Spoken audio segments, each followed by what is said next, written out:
ব্রহ্মাণ্ড পুরাণ প্রথম অধ্যায় হল এই পুরাণের একটি গুরুত্বপূর্ণ অংশ, যেখানে মহাবিশ্বের সৃষ্টি এবং ব্রহ্মার ডিমের ধারণা আলোচনা করা হয়েছে।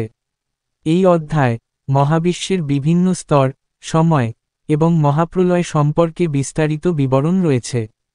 প্রথম অধ্যায়ের মূল বিষয়বস্তু মহাবিশ্বের সৃষ্টি। এই অধ্যায় কিভাবে ব্রহ্মার ডিম থেকে মহাবিশ্বের সৃষ্টি হয়েছে সে সম্পর্কে আলোচনা করা হয়েছে।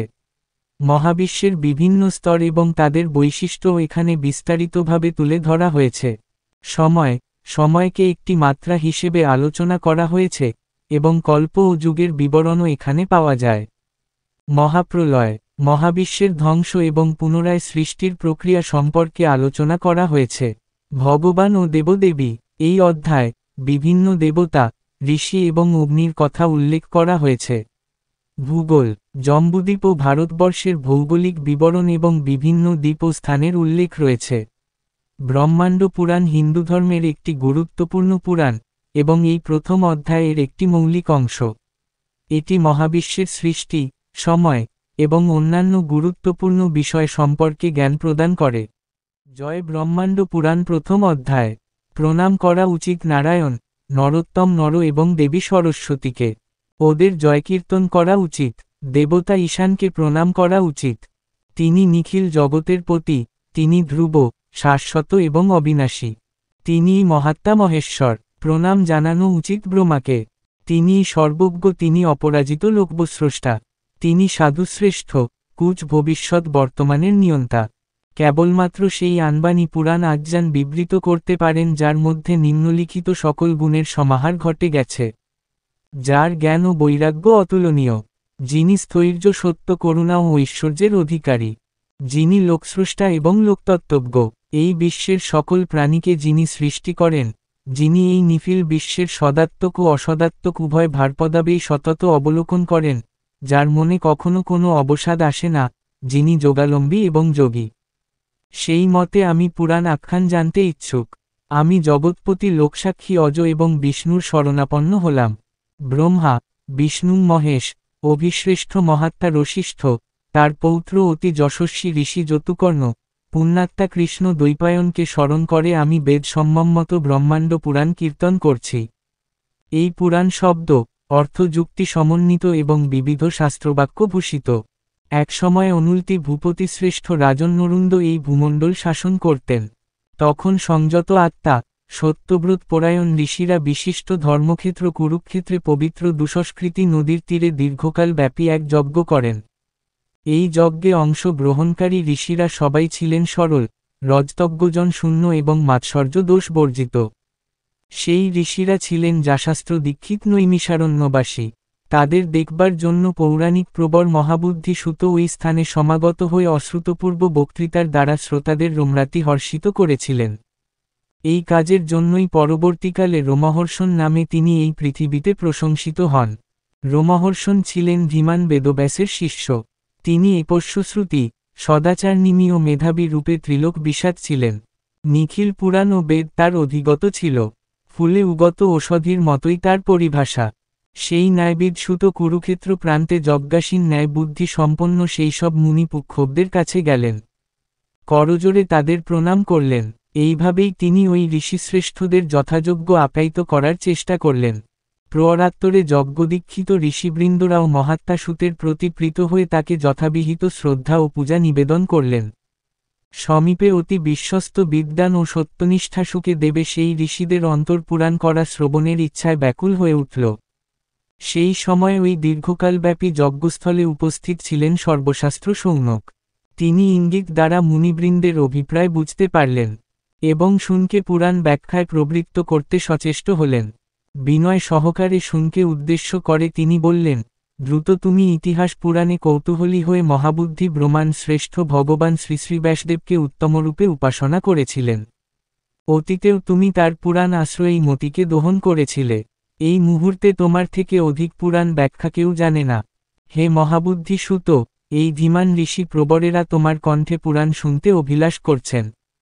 অতএব হে মহৎ প্রাণ, তোমার উচিত এদের যথাযোগ্য সম্মান প্রদর্শন করে সেই পুরাণ অধ্যয়ন শোনানো।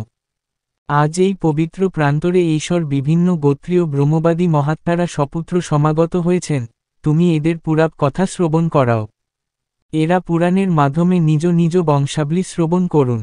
বিশেষত এই কারণেই এই দীর্ঘকালব্যাপী সত্রযজ্ঞ সমাপ্ত হবার আগেই আমরা আমাকে স্মরণ করেছি। শৌনকের মুখে এই প্রশংসাবাকা শুনে সুত বিশেষপ্রীত হলেন। সত্যব্রত পরায়ণ পুরাণঞ্জ ঋষিদের সমীপে পুরাণ ব্যাখ্যায় প্রেরণা পেলেন। শৌনকের আচরণের উত্তরে শুভ ভাষণে সুত বললেন, হে দেবগণ, ঋষিগণ, অমিত্তেজা রাজন্যবৃন্দ, শ্রুতি নির্দিষ্ট মহাত্মাবৃন্দ এবং ইতিহাস পুরাণে যারা ব্রহ্মবাদী ঋষি বলে প্রসিদ্ধ লাভ করেছেন, তাদের সকলকে আমি প্রণাম জানাই। এদের সমীপে পুরাণ ব্যাখ্যায় আমি গর্বিত, কারণ এদের বংশাবলী স্মরণে রাখা সজ্জন নির্দিষ্ট স্বধর্ম। আপনারা নিশ্চয়ই অবহিত যে, বেদে সুতের কোন অধিকার নেই। এক সময় বেনপুত্র মহাত্মা পৃথু যবন যজ্ঞ করছিলেন ভবন সেই যাজ্ঞ সূত্র জাতীয় রমণীর গতে প্রথম বর্ণবিকৃত সুতের আবির্ভাব ঘটে। ব্রহ্মবশত সেই যজ্ঞে ইন্দ্রের ছবির সাথে বৃহস্পতির হবির মিশ্রণ ঘটে যায় আর সেই মিশ্রিত ছবি দেবেন্দ্রের উদ্দেশ্য আহত হয়, এরপরেই সুত জন্মলাভ করে। শিষ্যের হবির সাথে সুরুণা হবি মিশ্রিত হয়েছিল, অর্থাৎ উত্তম অধমের মিশ্রণ ঘটেছিল। সেই কারণেই বর্ণ বিকৃত সুতের উদ্ভব হয়, যদিও এই গর্হিত কর্মের প্রায়শ্চিত্ত বিধান করা হয়েছিল। ক্ষত্রিয়ের ঔরসে ব্রাহ্মণীকৃষ্ট জনিতে সুতের জন্ম হয়, তাই পূর্বের স্বধর্মে সুতের তুলা ধর্মই উল্লিখিত হয়েছে। সেই কারণেই ব্রাহ্মণ এবং ক্ষত্রিয়ের পরিচর্যার মাধ্যমেই সুত তার জীবিকা অর্জন করে থাকেন। এছাড়া রব, হস্তি, অগ্নাদি চালনাও সুজের নিকৃষ্ট ধর্ম রূপে নির্ধারিত হয়েছে। সুতরাং এক্ষণে আমি আমার স্বধর্মে পুরাণ পাঠ করব। আপনাদের মতো ব্রহ্মবাদীদের নির্দেশে ঋষিভূত পুরাণ পাঠ আমার অবশ্য কর্তব্য। পিতৃগণের বাসবী নামে এক মানসী কন্যা ছিল। একবার ক্রোধবশত সেই কন্যাকে পিতৃগণ মৎস্যাজনিতে জন্মাবার জনা অভিশাপ দেন। অরণি যেমন অগ্নির জন্মের কারণ, তেমনভাবে এই ঘটনাও একটি হিতকারী কাঙ্ক্ষিত ঘটনার কারণ হল। মহাযোগী বেদজ্ঞ শ্রেষ্ঠ ব্যাস সেই মৎস্যানিগতা বাসবীর গর্ভে জন্মগ্রহণ করলেন। আমি এক্ষণে সেই বিধাতৃরূপ ভগবান ব্যাসদেরকে প্রণাম করি। তিনি পুরাণ পুরুষ, বাহ্য এবং অভ্যন্তরে উভয় স্কুলে তার নিবাস। তিনি মনুষ্যরূপে বিষ্ণুরূপধারী প্রভু বিষ্ণু। তার আবির্ভাবের সঙ্গে সঙ্গে ধর্মসহ সামবেদ জাতুকর্ণের কাছ থেকে তার কাছে উপস্থিত হয়েছিল। শ্রুতির সাগর থেকে মতির মন্থন চালিত করে মনুষ্যলোকে মহাভারত চন্দ্রমাকে তিনিই প্রকাশ করেছিলেন। তুমিভন এবং কালগুণ লাভ করে বৃক্ষ যেমন বহু শাখায় বিস্তৃত হয়, তেমনভাবেই বেদবৃক্ষ তাকে লাভ করে বহু শাখায় বিকশিত হয়েছিল। আমি সেই সর্বজ্ঞ, সর্ববেদপূজিন, দীপ্ততেজা, ব্রহ্মবাদী ব্যাসদেবের কাছ থেকেই পুরাণ কথা শ্রবণ করেছিলাম। এক্ষণে সেই দ্রুত রানীই আপনাদের কাছে কীর্তন করব। পূর্বকালে নৈমিষারণ্যবাসী মুনিগণের আহ্বানে মহাপ্রাণ বায়ু তাদেরকেও এই পুরাণ কথা বলেছিলেন। এই পুরাণে নিশ্চিত হয়েছে যে মহেশ্বর হলেন স্বয়ম্ভ, পরম অব্যক্ত, চতুর্বাহু, চতুর্মুখ, অচিন্ত, অপ্রমেয় এবং হেতুভূত। যিনি ঈশ্বর তার থেকে মহেদাদি বিশেষ পর্যন্ত অব্যক্ত নিতা সদাসদাত্মক কারণের সৃষ্টি ঘটেছে। আর এর ফলে হে হিরণ্য বস্তুটি আবির্ভূত হয়েছিল, তার আবরণ হল জল, জলের আবরণ তেজ, তেজের আবরণ বায়ু এবং বায়ু আকাশে আবৃত। এইভাবে আকাশ ভূতাদিতে আবৃত, ভূতাদি মহতে এবং মহান অবাক্তে আবৃত বলে পুরাণে বর্ণিত হয়েছে। এরপর এতে ঋষিগণ নদী ও পর্বতসমূহের প্রাদুর্ভাব বর্ণিত হয়েছে। তারপর সমস্ত মন্বন্তর ও কল্পের বর্ণনা এবং ব্রহ্মক্ষত্র 4 ব্রহ্মজন্মের কীর্তন করা হয়েছে। তারপর বিবৃত করা হয়েছে কল্পসমূহের বৎসর বিভাগ, জগতের স্থাপন, হরির শয়ন, পৃথিবীর উদ্ধার, বর্ণাশ্রম বিভাগ অনুসারে নগরাদির সন্নিবেশ, বৃক্ষ ও গৃহস্থিত সিদ্ধদের বিনাশ, যোজন পরিমিত পথের বহু বিস্তৃত সকার, স্বর্ণস্থানের বিভাজন, মর্তলোকের সুবিচরণশীল জীব, ঔষধি, লতাদির কীর্তন এবং মর্তলোকের অধিবাসীদের বৃক্ষ ও নারকীয় কীর্তপ্রাপ্তির বর্ণনা করা হয়েছে। দেবতা ও ঋষিদের 2 প্রকার পবের নির্দেশ, অঙ্গাদি তবু প্রভৃতির সৃষ্টি ও আগ, এইসব কথাও পুরাণে কীর্তিত হয়েছে। সব শাস্ত্রের মধ্যে ব্রহ্মা প্রথমে পুরাণ কথা ধারণ করেন। তারপর তার মুখগড় থেকে বেদ, বেদাঙ্গ, ধর্মশাস্ত্র ও ক্রড নিয়মাদি নিঃসৃত হয়। পুরাণে বর্ণিত হয়েছে পণ্ড ও পুরুষনিচয়ের উদ্ভব ও বিনাশ, কল্প পরিগ্রহ, ব্রহ্মা কর্তৃক 9টি মানস সৃষ্টি, অপর আরও 3টি মানস সৃষ্টি, তার লোক কল্পনা, তার অবয়ব সমূহ থেকে ধর্মাদির সমুদ্র প্রভৃতি কল্পারম্ভে বারবার দ্বাদশ প্রজা সৃষ্টির কথা, 2টি কল্পের মধ্যবর্তী সময়েও তার প্রতিসন্ধি, অমগুণের আবরণবশত ব্রহ্মা থেকে অধর্মের উদ্ভব, সেইভাবে শোচক্রপার জন্ম, তারপর নিষ্পাপ প্রিয়ব্রত উত্তানপাদ প্রসূতি এবং আকৃতি যাদের ওপর লোক প্রতিষ্ঠা নির্ভর করছে। প্রজাপতি রুচির সংসর্গে আকৃতিতে মিথুন উদ্ভব, প্রসূতির গর্তে দক্ষের কন্যাদের জন্ম, অপর শ্রম প্রভৃতি দক্ষকন্যাদের গর্ভে মহাবাদের উৎপত্তি, সাত্ত্বিক ধর্মের সুপ্রদ সৃষ্টি এসবের কীর্তন করা হয়েছে। এছাড়াও অধর্মের সংসর্গে হিংসাতে অশুভ লক্ষণ তামস সৃষ্টি, মহেশ্বর ও সতীর মিলনে প্রজা সৃষ্টি এই 2টি বিষয়ও বর্ণিত হয়েছে। সেগুলি ছল মুক্তিকাক্ষী ফিজদের কাছে যোগনিধির যোগের বিষয়ে বলা, রুদ্রের প্রাদুর্ভাব, মহাভাগ্য ক্রিকেদ্য কথা এবং ব্রহ্মা ও নারায়ণের প্রকীর্তিত স্তোত্র। কথিত আছে ব্রহ্মা ও নারায়ণের স্তবে সন্তুষ্ট হয়ে দেবেশ ভগান মহাত্মা ব্রহ্মার অঙ্গে আবির্ভূত হন। কিন্তু মহামনা রোদন করছিলেন বলে তিনি রুদ্র নামে পরিচিত হন। স্বয়ম্ভ যেভাবে রুদ্র প্রভৃতি 8টি নাম লাভ করেছিলেন আর সেই 8টি নামের দ্বারা যেভাবে চরাচরে পরিব্যক্ত হয়েছিলেন, সেই সব বর্ণনাও এই গ্রন্থে আছে। কীর্তিত হয়েছে তৃপ্ত প্রভৃতি ঋষিদের প্রজাসৃষ্টি বর্ণনা, ব্রহ্মজ্ঞানী বশিষ্ঠের গোত্রবর্ণন, অগ্নির বেকে সাহায্যে প্রজা সৃষ্টি প্রভৃতি। এরপরে পীরবংশ প্রসঙ্গক্রমে মহেশ্বর ও সধা থেকে দ্বিবিধ পিতৃগণের উদ্ভব, সতীর জন্য দক্ষের প্রতি ধীসম্পন্ন তৃপ্ত প্রভৃতির অভিশাপ, রুদ্রের উদ্দেশ্যে অদ্ভুতকর্ম দক্ষের অভিশাপ, দোষদর্শনে বৈরিতা রোধ, বৈরপ্রতিষেধ এসবও কীর্তিত হয়েছে। এছাড়াও মনন্তর প্রসঙ্গে আলোচিত হয়েছে কালজ্ঞান, প্রজাপতি কদমের কন্যার গর্তে প্রিয়র্তের পুত্রদের আগমন, ভিন্ন ভিন্ন দেশ ও দ্বীপাদিতে তাদের বাসনিয়োগ, তার স্বয়ম্ভর সৃষ্টির অনুকীর্তন, মহাত্মা নাডি ও রজের সৃষ্টি দ্বীপ সমুদ্র পর্বত সৃষ্টি প্রভৃতি। বর্ষ 4 নদী ও তার সর্বপ্রকার বিভাজন, সহস্রবিধ দ্বীপ ভেদের মধ্যে 7 প্রকার অন্তর্ভেদ মণ্ডলক্রমে জম্বুদ্বীপ ও সমুদ্রের বিস্তার, যোজন অনুসারে পর্বত বিভাজন এসবও কীর্তিত হয়েছে। এখানে হিমবান, হেমকূট, নিষদ, মেরু, নীল, শ্বেত ও শৃঙ্গবান এই ধরনের কয়েকটি বর্ষ পর্বতের বর্ণনা আছে। এদের মধ্যে যারা বিজ্ঞন্দ্র, উচ্ছায়, আয়াম, বিস্তার এবং যোজনাগ্রে বাস করে বাকেন তাদের বিবরণও আছে। বিবরণ আছে নদী, পর্বত, ভূত, গতিশীল ক্ষোভ প্রভৃতির সাথে উপনিবিষ্ট আরাদি বর্ষ, সপ্ত সমুদ্র পরিবৃত জন্তু প্রকৃতি দ্বীপ, জলমগ্ন দ্বীপ, লোকালোক প্রভৃতি বিষয়গুলিরও। অন্ত অভ্যন্তর্বর্তী এইসব লোক, সপ্তদ্বীপা পৃথিবী, প্রাকৃত আবরণসহ কুরাদি লোক, তার পাশাপাশি সকলের একদেশিক পরিমাণ এবং ব্যাস পরিমাণ এসবের করাও বলা হয়েছে। সূর্য, চন্দ্র, সমগ্র পৃথিবী, অনুন্নত পর্বতসমূহের যোজন প্রমাণ মানসশিখরের পূর্ণ মহেন্দ্রাদি আবার এদেরও ওপরে অলাচ্চক্রতুল্য গতি।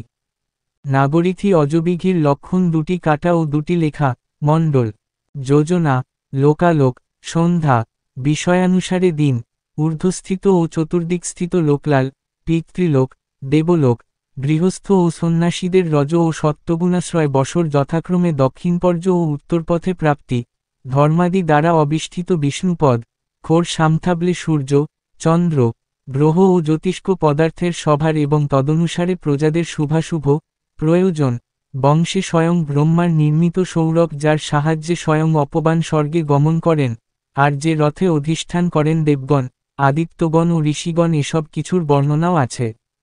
এই একইভাবে একটি জলরবের কথাও উল্লিখিত হয়েছে। বলা হয়েছে, ওই ববে যাবেন গন্ধর্ব, অপ্সরা, ব্রাহ্মণী, সর্প ও রাক্ষস। সূর্য হল চন্দ্রের হ্রাস বৃদ্ধির কারণ, এমন কথাও বলা হয়েছে। সূর্যাদির সান্দন সমূহের খোর থেকে কীর্তন প্রসঙ্গেও আলোচনা আছে। আর আছে সেই শিশুমারের কথা, যার পুচ্ছে ধ্রুবের অবস্থান, গ্রহণন সহ তারা রূপী নক্ষত্ররাজি, পুণ্যকর্মী দেবগণের যেখানে নিবাস। সূর্যের সহস্র রশ্মিতে বর্ষা, শীত ও উষ্ণের প্রস্রবণ, নাম ও অর্থভেদে রশ্মিসমূহের প্রবিভাগ এবং সুখের আশ্রয় গ্রহদের পরিমাণ ও গতিও ব্যক্ত হয়েছে। বিষের প্রভাবে অচিরে মহাদেবের নীলত্ব প্রাপ্তি, ব্রহ্মা কর্তৃক প্রসাদিত শূলপাণিশম্বুর বিষাদ। দেবগণের দ্বারা স্ফীত হয়ে বিষ্ণু যেভাবে দেব মহেশ্বরের স্তব করেছিলেন, যার পুণ্য প্রভাবে সর্বপাপনাশী লিঙ্গের উৎপত্তি ঘটেছিল, সেই পুণ্যকথাও এখানে ভীতিও হয়েছে। বিশ্বরূপ থেকে যেভাবে প্রধানের অপূর্ব পরিমাণ ঘটে, ইলার পুত্র গরুড়বার মাহাত্ম্য বর্ণন, দুই প্রকার পিতৃদেবের শ্রাদ্ধ অনুষ্ঠানের মাধ্যমে মহান অনুগ্রহ বিবৃত হয়েছে। যুগসমা ও কৃষ্ণযুগের প্রমাণ অপকর্ম ছেতু ক্রেতা যুগে বার্তা প্রবর্তন ধর্মানুসারে বর্ণ ও আশ্রমের সাস্থান, যজ্ঞ প্রবর্তনা, বসুর সাথে ঋষিদের কথোপকথন, বসুর পুনর্বার অধোগতি এসবও কীর্তিত হয়েছে। স্বয়ম্ভ মনু সম্পর্কিত প্রশ্ন ভিন্ন অন্যান্য প্রশ্নের নিকৃষ্টতা, যাবতীয় যুগাবস্থা, দাপর ও কলিযুগের বর্ণনাও আছে। তবে যুগে যুগে দেব, তির্যক ও মনুষ্য প্রভৃতির প্রমাণ যুগ সামর্থ্য অনুসারে নির্ণীত হয়েছে। আয়ুর দীর্ঘতা ও উন্নতি, শিষ্ট ব্যক্তিদের আবির্ভাব, বেদ ও বেদজাত মন্ত্ররাজির কীর্তন, বেদব্যাস কথিত বেদের শাখাসমূহের পরিমাণ, সমস্ত মনন্তরের সংহার এবং সংহার অন্তে আবার তাদের আবির্ভাব, দেবতা, ঋষি, মনু ও পিতৃগণের উদ্ভব, এসব বিস্তারিতভাবে সাধ্যাতীত বলে সংক্ষেপে আলোচনা করা হয়েছে। মানুষ যে মনন্তরের সংজ্ঞা ও লক্ষণ নির্দেশ করেছে, সকল মনন্তরের সেই লক্ষণ বর্তমানের সাথে অতীত ও অনাগত মনন্তরের লক্ষণ কীর্তন, মনন্তর সমূহের প্রতিপূরক লক্ষণ এবং স্বয়ম্ভব মনন্তরের অতীত ও অনাগত মনন্তরের লক্ষণও বর্ণিত হয়েছে। মনন্তরক্রম কালজ্ঞান মনন্তরগুলিতে দেবগণ প্রজাধিপতিদের কীর্তন, ধীমান দক্ষের দ্বারা দৌহিত্র অর্থাৎ দক্ষের প্রিয় দুহিতার সন্ততিগণ এবং যাদের জনক ব্রহ্মাদি তাদের এবং মরুবাসী শাবন্যাদি মনুদের কীর্তনও এতে আছে। জয় ব্রহ্মাণ্ড পুরাণ, দ্বিতীয় অধ্যায়। সেই নৈমিষারণ্য অপবনবাসী ঋষিরা সূতের কাছে জানতে চাইলেন, সেই অদ্ভুতকর্মা মহাত্মা ঋষিদের সত্রযজ্ঞ কোথায় হয়েছিল? যজ্ঞ সম্পূর্ণ হতে কতদিন সময় লেগেছিল? আর কিভাবেই বা তা অনুষ্ঠিত হল?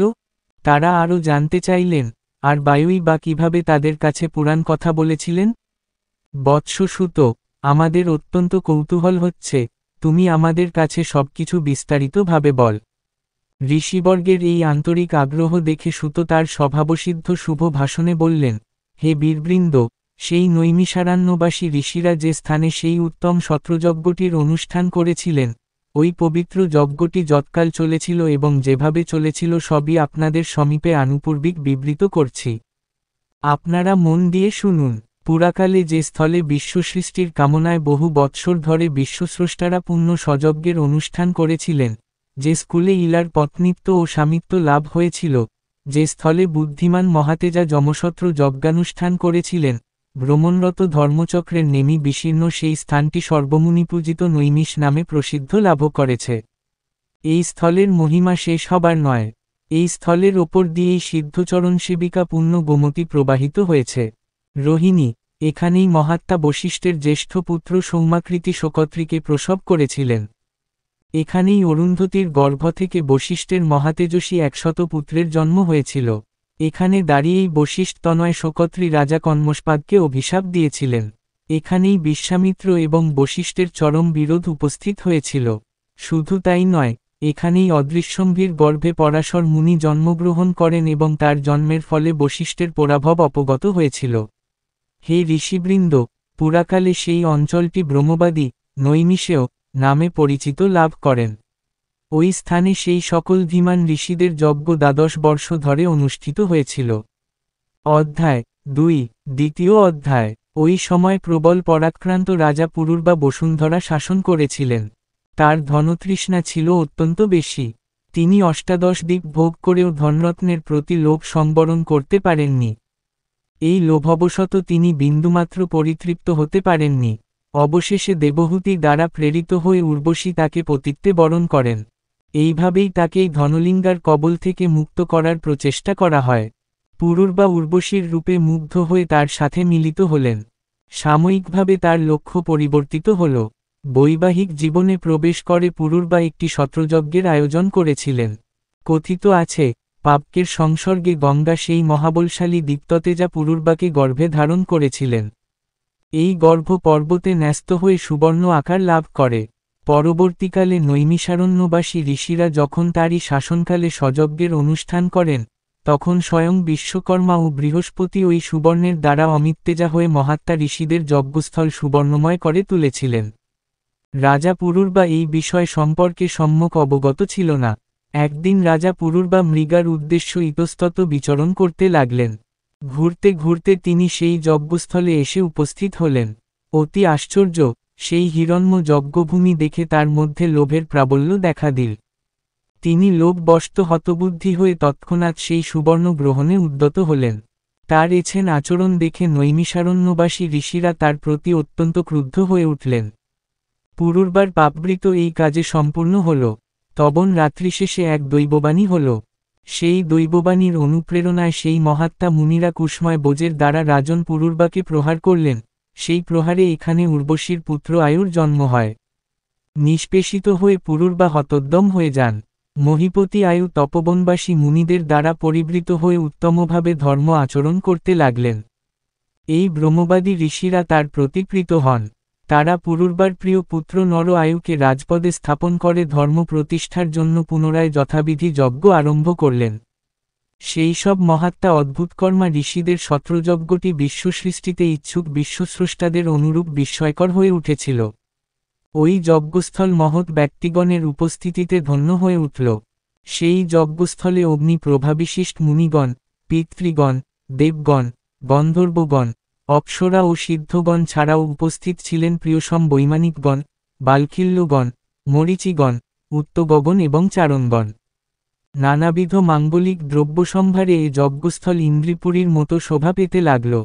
এরপর যজ্ঞকারী মুনিরা আরাধনায় ইচ্ছুক হয়ে শত্রযজ্ঞের দ্বারা দেবগণকে, পিতৃকর্মের দ্বারা পিতৃগণকে এবং অন্যান্য ক্রিয়ার দ্বারা গন্ধর্ব প্রভৃতিকে যথাবিধি জাতিভেদ অনুসারে আপ্যায়িত করলেন। ওই যজ্ঞভূমির কোথাও হতে লাগল গন্ধর্বদের সামগান, কোথাও অপ্সরাদের নৃত্য, কোথাও মুনিঋষিদের বিচিত্র অক্ষরপদযুক্ত শুভ বচন অথবা মন্ত্রাদিতত্ত্ব ও বিদানদের পারস্পরিক বিচার। কোথাও দেখা গেল সাংখ্য, ন্যায় প্রভৃতি দর্শনতত্ত্বজ্ঞ বিদানগণ বিতণ্ডাবাদের দ্বারা তাদের প্রতিবাদীদের আঘাত করছেন। সেখানে রুক্ষ রাক্ষসগণ, যজ্ঞঘাতী দৈত্যগণ অথবা যজ্ঞোপহারী অসুরগণ কেউই কোনো বিঘ্ন সৃষ্টি করতে পারল না। কোনো প্রকার দুরভিসন্ধি, প্রায়শ্চিত্ত সেখানে জন্মাতে পারল না। মহর্ষিদের শক্তি, প্রজ্ঞা ও ক্রিয়াযোগে সেই যজ্ঞবিধি সুন্দরভাবে সুসম্পন্ন হয়েছিল। এইভাবে ভুক্ত প্রভৃতি মনীষী ঋষিগণ ১২ বর্ষ পর্যন্ত ওই যজ্ঞ অনুষ্ঠান করলেন। এরই সাথে সাথে জ্যোতিষ্ঠম যোগসমূহ পৃথক পৃথকভাবে অনুষ্ঠিত হল। ওই সময় প্রবল পরাক্রান্ত রাজা পুরুরবা বসুন্ধরা শাসন করেছিলেন। তার ধনতৃষ্ণা ছিল অত্যন্ত বেশি। তিনি অষ্টাদশ দিক ভোগ করেও ধনরত্নের প্রতি লোভ সংবরণ করতে পারেননি। এই লোভবশত তিনি বিন্দুমাত্র পরিতৃপ্ত হতে পারেননি। অবশেষে দেবহূতি দ্বারা প্রেরিত হয়ে উর্বশী তাকে পতিত্বে বরণ করেন। এইভাবেই তাকেই ধনলিনসার কবল থেকে মুক্ত করার প্রচেষ্টা করা হয়। পুরুরবা উর্বশীর রূপে মুগ্ধ হয়ে তার সাথে মিলিত হলেন। সাময়িকভাবে তার লক্ষ্য পরিবর্তিত হল। বৈবাহিক জীবনে প্রবেশ করে পুরুরবা একটি শত্রযজ্ঞের আয়োজন করেছিলেন। কথিত আছে, পাপকের সংসর্গে গঙ্গা সেই মহাবলশালী দীপ্ততেজা পুরুরবাকে গর্ভে ধারণ করেছিলেন। এই গর্ভ পর্বতে ন্যস্ত হয়ে সুবর্ণ আকার লাভ করে। পরবর্তীকালে নৈমিষারণ্যবাসী ঋষিরা যখন তারই শাসনকালে সযজ্ঞের অনুষ্ঠান করেন, তখন স্বয়ং বিশ্বকর্মা ও বৃহস্পতি ওই সুবর্ণের দ্বারা অমিত্তেজা হয়ে মহাত্মা ঋষিদের যজ্ঞস্থল সুবর্ণময় করে তুলেছিলেন। রাজা পুরুরবা এই বিষয় সম্পর্কে সম্যক অবগত ছিল না। একদিন রাজা পুরুরবা মৃগার উদ্দেশ্য ইতস্তত বিচরণ করতে লাগলেন। ঘুরতে ঘুরতে তিনি সেই যজ্ঞস্থলে এসে উপস্থিত হলেন। অতি আশ্চর্য, সেই হিরণ্ময় যজ্ঞভূমি দেখে তার মধ্যে লোভের প্রাবল্য দেখা দিল। তিনি লোভবশত হতবুদ্ধি হয়ে তৎক্ষণাৎ সেই সুবর্ণ গ্রহণে উদ্যত হলেন। তার এহেন আচরণ দেখে নৈমিষারণ্যবাসী ঋষিরা তার প্রতি অত্যন্ত ক্রুদ্ধ হয়ে উঠলেন। পুরুরবার পাপবৃত এই কাজে সম্পূর্ণ হল। তখন রাত্রিশেষে এক দৈববাণী হল। সেই দৈববাণীর অনুপ্রেরণায় সেই মহাত্মা মুনিরা কুসময় বোজের দ্বারা রাজন পুরুরবাকে প্রহার করলেন। সেই প্রহারে এখানে উর্বশীর পুত্র আয়ুর জন্ম হয়। নিষ্পেষিত হয়ে পুরুরবা হতোদ্যম হয়ে যান। মহীপতি আয়ু তপবনবাসী মুনিদের দ্বারা পরিবৃত হয়ে উত্তমভাবে ধর্ম আচরণ করতে লাগলেন। এই ব্রহ্মবাদী ঋষিরা তার প্রতিকৃত হন। তারা পুরুরবার প্রিয় পুত্র নর আয়ুকে রাজপদে স্থাপন করে ধর্ম প্রতিষ্ঠার জন্য পুনরায় যথাবিধি যজ্ঞ আরম্ভ করলেন।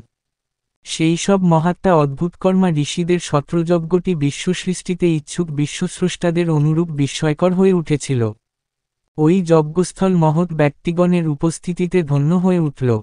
সেই যজ্ঞস্থলে অগ্নি প্রভাবিশিষ্ট মুনিগণ, পিতৃগণ, দেবগণ, গন্ধর্বগণ, অপ্সরা ও সিদ্ধগণ ছাড়াও উপস্থিত ছিলেন প্রিয়সম বৈমানিকগণ, বালকিল্যগণ, মরীচিগণ, উত্তগগণ এবং চারণগণ।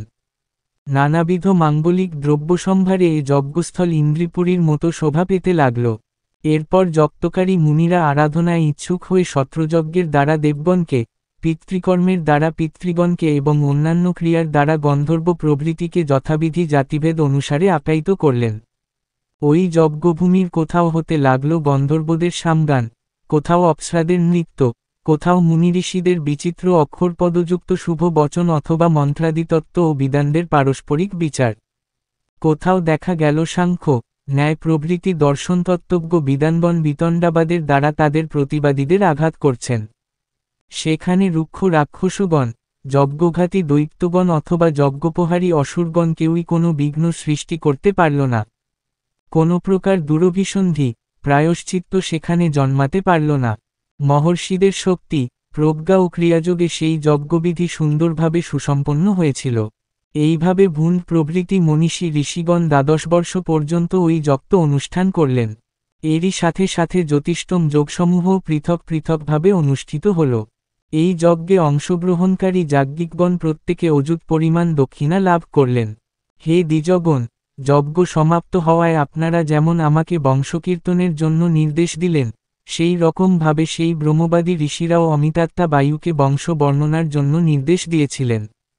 প্রফুল্লচিত্ত বায়ু তখন পুরাণ বিষয়ক সমধুর বাক্য দ্বারা মুনিদের আহ্লাদিত করতে লাগলেন। সেই বায়ুদেবতা অসীম গুণের অধিকারী ছিলেন। তিনি ছিলেন স্বয়ম্ভবের শিষ্য। তিনি ছিলেন বশেন্দ্রীয় সর্বপ্রত্যক্ষদর্শী, অষ্ট ঐশ্বর্যে ভূষিত। তিনি ধর্ম দ্বারা তীর্যগাজনী প্রভৃতি নিখিল বিশ্ব পালন করতেন। তার সপ্তস্কন্দাদি জগৎ নিয়ত প্লাবিত হতো। তার সপ্তগণ নিয়ত বিষয়সমূহে অবস্থান করত। তার বৃত্তি হল প্রাণ অপ্রাণ প্রভৃতি। তিনি ইন্দ্রিয়দের বৃত্তি দ্বারা পরিচালিত করে দেহীদের ধারণ করে থাকেন। তার আকাশ হল যোনি। তিনি শব্দ ও স্পর্শগুণ মুক্ত। মনীষীরা তাকে তৈজস প্রকৃতি বলেও আখ্যা দিয়ে থাকেন। তিনিই হলেন অত্যন্ত ক্রিয়াত্মক সর্বশাস্ত্র পারদর্শী অভিমানী ভগবান বায়ু।